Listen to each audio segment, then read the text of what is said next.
Bulacan ni Alejandra. Bulacan ni Alejandra is one of Cebu's hidden gems.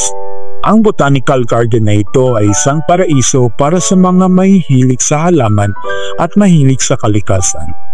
Matatagpuan ito mga 33 kilometro mula sa lungsod ng Cebu City. The garden names honors Eleuterio Gentap's mother-in-law Alejandra. Si Gentap ay isang lokal na konsehal at siya rin ang mahusay na landscaper sa likod ng magandang likhang ito. The name Bulacan ni Alejandra translates to Alejandra Flower Garden na inspirasyon ng pagmamahal sa mga bulaklak na mayroon si Alejandra.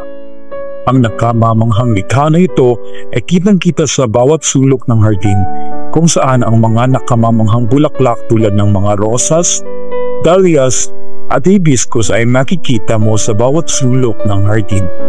Ito ay isang tanawin na talagang nakakakuha ng iyong hininga.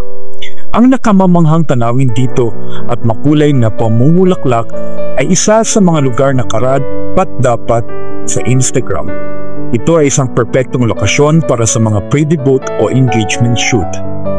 Gumugol lang ng isang oras dito sa pagkuha ng mga larawan at magkakaroon ka na ng mga alaala na panghabang buhay.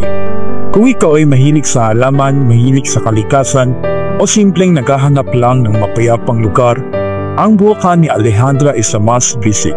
Ito ay isang lugar kung saan maaari mong tunay na pahalagahan ang kagandahan ng kalikasan.